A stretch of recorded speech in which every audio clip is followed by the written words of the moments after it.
Hello बच्चों, आज हम फिर से एक नई कहानी सुनेंगे। मेरा मतलब है आप सुनोगे और मैं सुनाऊंगा। तो चलिए कहानी शुरू करते हैं। कहानी का नाम है भूखे शेर का रहस्य। नीलांचल राज्य की राजकुमारी तन्वी अपनी सुंदरता और दया के लिए पूरे राज्य में प्रसिद्ध थी।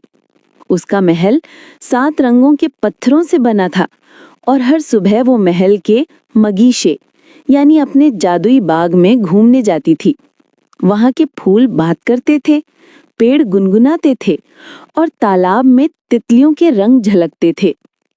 एक दिन जब तन्वी अपने बगीचे में टहल रही थी, अचानक पेड़ों के बीच से एक जोरदार दहाड़ सुनाई दी।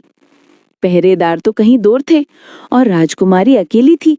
उसकी सांसें रुक गईं। झाड़ियों के पीछे से एक भूखा शेर निकल आया। उसका शरीर घायल था, आंखों में दर्द और भूख की आग थी। तन्वी ने भागने की कोशिश की, मगर शेर ने एक छलांग में उसे अपने मुंह में दबोच लिया और जंगल की ओर भाग गया। महल में हड़कंप मच गया। राजा ने सैनिकों को भेजा, मगर सब व्यर्थ। राजकुमारी और शेर दोनों गायब थे। घने जंगल के भीतर एक गुफा में शेर ने तन्वी को जमीन पर रखा। राजकुमारी कांप रही थी, पर तभी शेर ने कुछ अजीब किया। उसने बोलना शुरू कर दिया। मत डरो राजकुमारी तन्वी, मैं तुम्हें नुकसान नहीं पहुंचाऊंगा।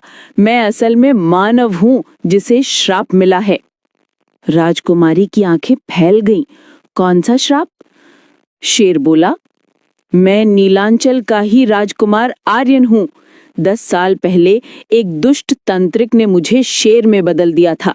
उसने कहा था, जब तक कोई निडर राजकुमारी मुझे बिना डर के देखेगी और मेरी आंखों में सच्चाई पहचानेगी, तभी श्राप टूटेगा। तन्वी ने उसकी आंखों में देखा। वहां भूख नहीं, बल्कि दर्द था। उसने कहा, अगर तुम सच कह रहे हो तो मैं तुम्हें बचाऊंगी।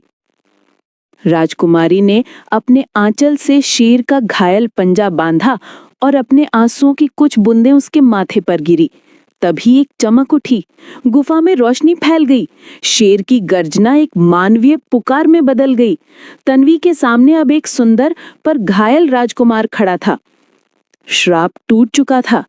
राजकुमार आर्यन ने तन्वी के सामने झुककर कहा, तुमने न केवल मेरी जान बचाई, बल्कि मेरा अस्तित्व भी लौटा दिया।